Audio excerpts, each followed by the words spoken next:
Hi, everyone, and welcome. My name is Selena Belisle, and I am the founder and one of the board approved CE providers here at CE Institute, where we teach CE classes in many different subjects, including chair massage.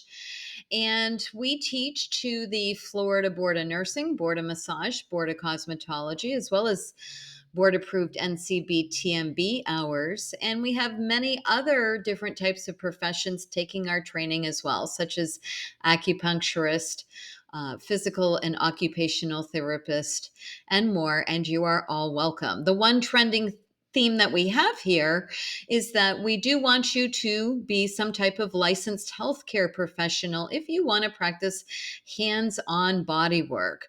That's because rudimentary training does provide information about precautions and contraindications, pathologies, infectious disease, and more, which you should know to possibly prevent doing harm to your client or even yourself. So make sure that you're not simply just watching these videos and practicing. You with this particular technique, I'm going to show you some advanced back massage work in a chair, in a portable corporate massage chair, and it involves knee knocking. I learned this back in something like 2001 at the Beijing Hospital in Beijing, China.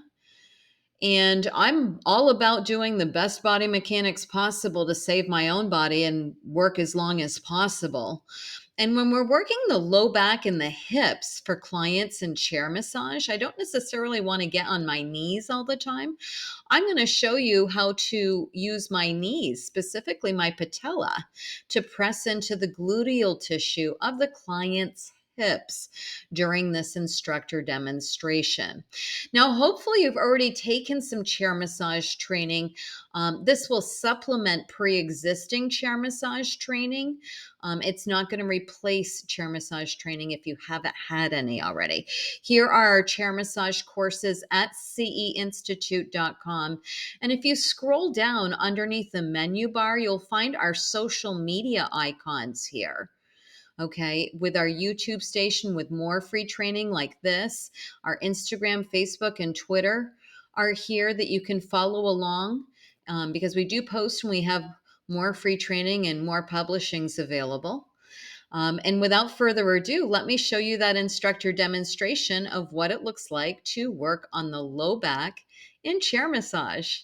So let's get your client into the chair. Make sure you've adjusted it appropriately. If you're not sure how to adjust your chair, you should contact the chair massage manufacturer and follow their instructions, because different chairs will be different. Okay. You want to make sure the client's nice and comfortable in the chair. We're going to start rocking back and forth with our fingers on the spine. Go ahead stand on the side of the client. Get that rocking. And it's just gently going back and forth. All the people who are taking this training are licensed massage therapists. You should have had some gentle rocking and jostling techniques taught you in your basic training. Now we're just going to take our first and second knuckles and twist.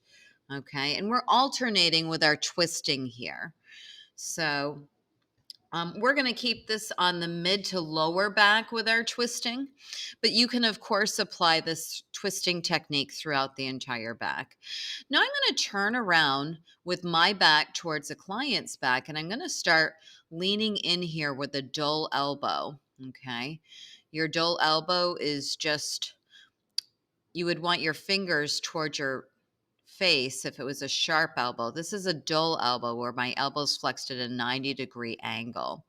I'm making nice and rubbing the tissue through the shirt after compressions, because these are fairly deep, and we want to make nice and hope that the client enjoys that compressive technique. You can go slower with these. I would not go any faster. Okay. Doing nice long compressive techniques through the low back, stretching the low back, specifically the aponeurosis, the erector spinae longissimus, some of the other erector spinae tissue. It's a little superficial for quadratus lumborum, the work we're doing here. And right now we're just getting superficial fascia, some of the superficial myofascia on the outside posterior portion of muscles. We're kind of jostling with our twisting now. Now we're going to do our knee knocking. Your right arm, and let me pause this for a moment. Your right arm is going to be on the client's left shoulder. Both you and your client are facing forward. So your right arm is on the left shoulder and your right knee is on the left hip. Keep your knee underneath the ilium, lateral to the outside of the sacrum, and medial to the inside of the greater trochanter. And you're going to go knock, knock, knock, knock with your knee. All right, so this is what it looks like, right? Knock, knock, knock, knock, knock, knock, knock, knock. And give you, and you might, fall off balance and stuff like that. I'll back up so you can have some more practice time with this. Knock, knock, knock, knock. I usually do that for maybe 20, 30 seconds maximum. You would never see me spend 5 minutes knee knocking in the hips. Clients usually like the feeling of it, but as anything, too much of anything can be quite boring or not good. So you can also just put your knee in here and lean with pressure, but clients like that vigorous feeling of the knock, knock, knock, knock. So we've done one side. When we come to the opposite side, I'll put this on pause again. When you're working the client's right hip, you're going to take your left hand, you're going to put it on the client's left shoulder, and your left knee will be doing the knocking. If you have the hand on the opposite shoulder, it's almost like you're grabbing on and doing things from behind that might not look very good, especially chair massage. Usually some people can see you at events. So make sure that you're on the outside of the client using left hand, left knee for the right hip, and right hand, right knee for the right hip. Okay, and here we go. I'm going to do knock, knock, knock, knock, knock, knock. Now, I'm standing a little bit sideways so you can see me in the camera, but feel free to move forward with this. Unfortunately, when I move forward, I'm getting into the camera angle here. But that's what your knee knocking looks like. I'll give you a few more seconds on this side so you can practice that a little bit longer, your knee knocking. And that's for people who, you wouldn't want to do this on a ruptured disc or bulging or herniated disc when it's acute, because, that would be probably more irritating to it. And it's up to you to get clearance from the client's, perhaps medical doctor or something, if they want to work around ruptured disc, period, even when they're chronic. I'm going to leave that decision up to your own training and comfortability and expertise. All right, so we're doing some more twisting. Through the low back, some rocking, and making nice with those circular effleurages through the shirt.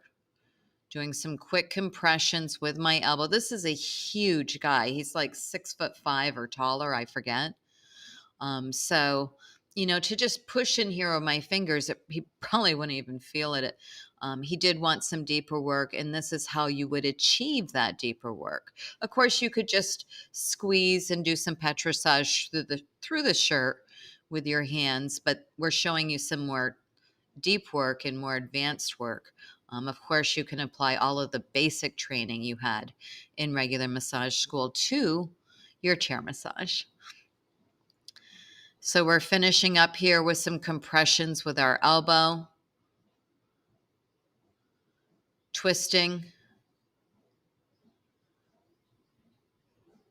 And now we're just pushing away the erector spinae from the spine, giving a nice little stretch, twisting a little bit with our palms, just really moving the fascia around, getting the circulation going. And practice that bilaterally on the other side of the back. And notice how I pretty much keep my hands on contact as I walk around the body. And I work from various angles. You shouldn't just be sitting from one area. Now we're going to do some straight up deportment with your palms and flats of the hands. And then I just usually make nice with the circular effleurage. And if